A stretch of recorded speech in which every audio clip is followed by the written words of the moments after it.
Hello everyone. आज की classes पे हम लोग फ्लैश या तो कंपेरेटिव टाइप एडीसी पढ़ने वाले हैं। क्लियर इतना? इसके पहले हम क्या क्या पढ़ चुके हैं? सबसे पहले मैंने आपको पढ़ाया था डिजिटल रैम्प,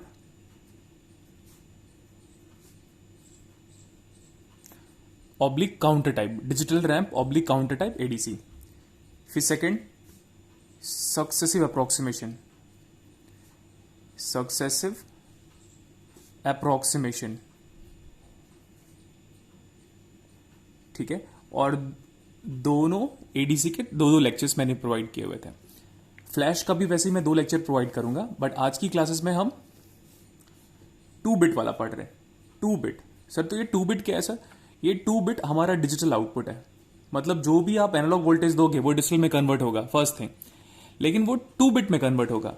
तो 2 बिट से बियॉन्ड के लिए हम 3 बिट यूज करेंगे, 4 बिट यूज करेंगे, बट आज की क्लासेस के लिए 2 बिट डिजिटल आउटपुट। तो इसी को बोल रहे हैं हम 2 बिट फ्लैश या कंपेरेटर टाइप एडीसी। कुछ पॉइंट्स मैं बोल रहा हूं, उसको मैं लिखूंगा नहीं इस पे, ठीक। सबसे पहले मैं क्या कर रहा हूं पता है? एक ऐसा सर्किट बना रहा हूं जो कि मेरे वोल्टेज को डिवाइड करने वाला है। ऐसा सर्किट बना रहा हूं जो कि मेरे वोल्टेज को डिवाइड करने वाला है। तो मैंने नंबर ऑफ रेजिस्टेंस कितने लगाए आप देख सकते हो, 4 रेजिस्टेंस लगाए मैंने, 4 रेजिस्टेंस। और यहां पे वी आर है रेफरेंस वोल्टेज। मैं स्टेप साइज के रेस्पेक्ट में एक और फॉर्मूला लिखा देता हूं। ये होता है V R divide by 2⁻⁴ generally इतना नहीं लिखा हुआ है हर जगह पे, या आप लेक्चर्स भी देखोगे तो। बट स्टेप साइज का एक और फॉर्मूला होता है, step size is equal to V R divide by 2⁻⁴n। That means number of bits you are using in order to convert that analog to digital. तो ये वी आर है। ये we are को क्या बोल सकते हो आप? Reference voltage. सब जगह पे मैंने आउटपुट पहले बाहर टर्मिनल को बाहर निकाला, फिर नेगेटिव में दिया, फिर यहां से एक टर्मिनल बाहर निकाला, फिर नेगेटिव में दिया।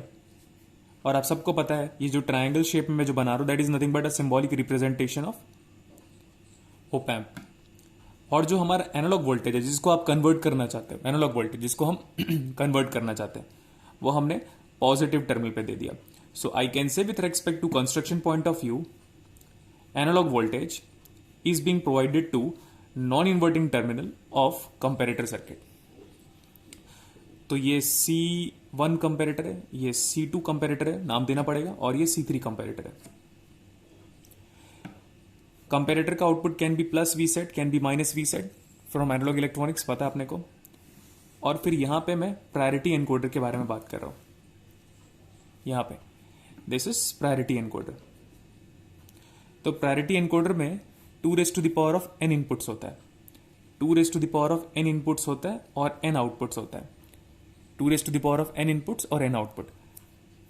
तो अभी देखो यहां पे 4 इनपुट दिखाई दे रहे हैं जिसमें एक इनपुट ग्राउंडेड है, तो 4x2 एनकोडर, तो priority encoder better performance wise.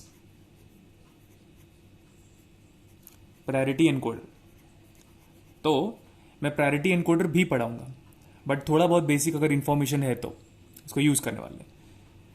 तो इसको मैं बोल रहा हूं इनपुट इज नथिंग बट, हम बोल सकते हैं क्या इसको, आउटपुट तो हम डिजिटल बोलेंगे इसका। तो डिजिटल आउटपुट मतलब बाइनरी आउटपुट। तो दिस इज B0 बोल दिया और ये B1 बोल दिया। अब ये कंपेरेटर ही ना, तो मैं ऐसे ही लिख दे रहा हूं इसको। ये C3 है, ये C2 है, ये C1 और ये C0 है। और यहां पे हमने एक पल्स दिया, जैसे ही पल्स दोगे प्रायोरिटी एनकोडर पे तो आउटपुट आ जाएगा। फ्लैश वाला वर्ड जिस हिसाब से मैं लॉजिकली सोच सकता हूँ, वो फ्लैश वाला वर्ड ऐसे आया कि कैमरा का जो फ्लैश होता है ना, वो फ्यू सेकंड्स के लिए होता है ना, मतलब फ्यू सेकंड्स नहीं बोलना चाहिए, फ्रैक्शन ऑफ सेकंड्स के लिए बोलना चाहिए। तो फ्लैश वाला वर्ड वहां से आया है। कंपेरेटर वाला वर्ड, यूज ऑफ कंपेरेटर, सबसे ज्यादा कंपेरेटर अगर किसी सर्किट में यूज होता है वो यही है। तो अगर मैं यहाँ पे कंक्लूड देखूं, कंक्लूजन, तो नंबर ऑफ कंपेरेटर जो है आपका, वर्किंग के बारे में बात करूंगा ना, वीडियो बीच में स्किप मत कीजिएगा, वर्किंग के बारे में भी बात करना बचा हुआ है। Number of comparator is equal to 3 है, that is nothing but 2⁻² - 1। So general way में करोगे तो 2⁻n - 1 हो जाएगा। It's nothing but comparator. Number of resistance लिख नहीं रहा हूं, ये बना दिया। 4 रेजिस्टेंस है आपके पास, 4 कितने बिट्स है? तो 2 बिट्स। तो जनरलाइज करोगे तो 2 to the power of n हो जाएगा। तो अब नेक्स्ट वीडियो लेक्चर्स में जब मैं पढ़ाऊंगा, अभी तो इसके बारे में बात करेंगे, तो उसमें और जनरलाइज हो जाएगा। 7 कंपेरेटर यूज होंगे, 8 रेजिस्टेंस यूज होंगे, 2 बिट है, इस बात का ख्याल कीजिएगा।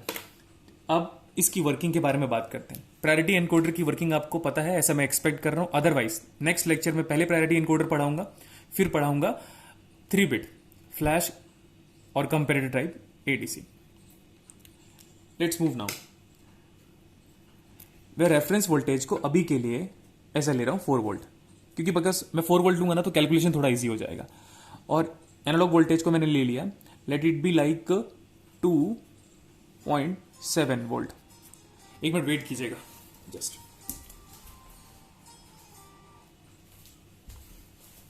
हाँ ठीक, अभी 2.7 वोल्ट।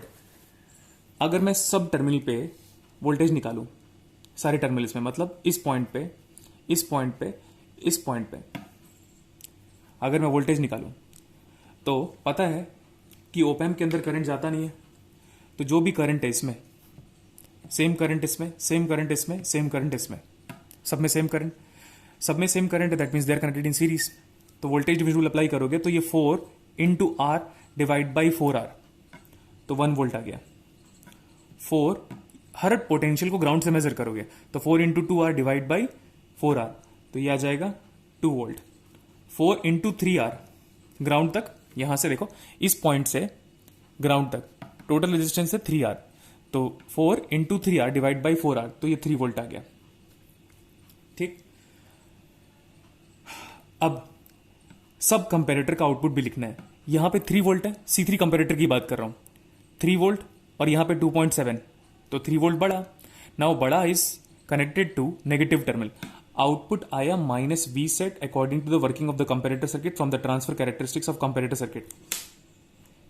माइनस वी सेट मतलब लॉजिकली 0, इधर 2 है, उधर 2.7 है। देखो 2.7 is connected to positive terminal of C2 comparator, so positive terminal is dominant. Output आया plus V set, plus V set का मतलब लॉजिकली 1, तो नीचे जाने की जरूरत नहीं, जिसको प्रायोरिटी एनकोडर पता है, बट फिर भी मैं पूरा वर्कआउट कर रहा हूं। ये वाला है 2.7 पॉजिटिव टर्मिनल, और यहाँ पे 1 volt, 2.7 is greater, connected to positive. Output is plus V set, plus V set मतलब लॉजिकली कितना 1, और यहाँ पे तो बाई डिफॉल्ट 0 है। जिसको भी प्रायोरिटी एनकोडर का थोड़ा बहुत वर्किंग पता है, तो देखो मैं ऐसे लिख रहा हूं C3, C2, C1, C0। Let me right the corresponding value 0, 1, 1, 0, और यहां पे लिख दे रहा हूं, स्पेस नहीं है। ये है हमारा B1 और ये है हमारा B0। ठीक, जिसको भी प्रायोरिटी एनकोडर का वर्किंग थोड़ा बहुत पता है, उसको पता है कि सबसे पहले मैं C2 चेक करूंगा, ये तो 0 है, C2 सॉरी, सबसे पहले मैं C3 चेक करूंगा, सॉरी सबसे पहले मैं C3 चेक करूंगा, वो तो 0 है। नेक्स्ट बिट चेक करो C2, C2 1 है, नीचे की चेक करने की जरूरत नहीं है, मतलब आप ऐसे मूव करोगे ऊपर से लेकर नीचे तक। C3 की प्रायोरिटी सबसे ज्यादा, फिर नहीं है तो C2, नहीं है तो C1, नहीं है तो लास्ट में C0। तो C2 बिट क्या है आपका 1, तो C2 is nothing but 1 and that is nothing but second pin is active, second pin is active, that means output is 2। ठीक, मैं एक और एग्जांपल ले लेता हूं इसी पे ही, और फिर नेक्स्ट टाइम पे 3 बिट पढ़ेंगे हम। So let me take the new data. अब मैं एनालॉग वोल्टेज को चेंज कर रहा हूं by a value of, let suppose 1.2 volt ले लिया था मैं, 1.2 वोल्ट, 0.5 नहीं ले सकते, क्योंकि स्टेप साइज से कम वोल्टेज लोगे तो रिकॉग्नाइज नहीं कर पाएगा। लीस्ट काउंट बोलते हैं हम स्टेप साइज को। Same fundamental part. I should use a different colour pen, ठीक है, ग्रीन यूज कर लेते हैं। इसको देखो, ये 1.2 है और ये 3 है। वीआर को नहीं बदला मैंने, सिर्फ एनालॉग वोल्टेज को बदला। ये है आपका 1.2, तो माइनस वी सेट आएगा बिकॉज नेगेटिव बढ़ा है, तो माइनस वी सेट मतलब लॉजिकली 0। फिर यहां पे 2 है और यहां पे 1.2 है, तो 2 इज अगेन बढ़ा, मतलब नेगेटिव इज बढ़ा, नेगेटिव इज डोमिनेंट मतलब माइनस वी सेट अगेन 0। यहां पे देखो, यहां पे 1 है और ये 1.2 है, 1.2 is connected to positive, plus V set, plus V set मतलब 1। तो अभी ग्रीन पेन वाला कॉम्बिनेशन देखो, C3 is 0, C2 is 0, C1 is 1, and C0 is 0। मैंने बोला था ऐसे मूव करो पैरिटी एनकोडर के हिसाब से, और यहीं पे लिख रहा हूँ मैं आउटपुट इसके लिए। C3 0 limit, C2 0 limit, C1 पे जाओ, C1 pin is active, 1 1 that means 1 1 that means 1। ठीक है, एक इंपॉर्टेंट नोट क्या पता है सर, अगर VA अगर आप सिर्फ 0.2 वोल्टेज ले लोगे, लिसन केयरफुली, 0.2 वोल्टेज ले लोगे ना बेटा, तो स्टेप साइज देख लो। स्टेप साइज का फॉर्मूला मैंने लिखा था VR divide by 2 raise to the power of n। Step size का फॉर्मूला क्या था, VR reference voltage 4 divide by 2 raise to the power of n, number of bits use करना, कितना यूज कर रहे हो 2, तो ये हो गया 4, 1 वोल्ट। सो 1 वोल्ट से छोटा सिग्नल नहीं ले सकते, इस सर्किट की बात कर रहा हूं, given provided this data to be provided, otherwise नहीं।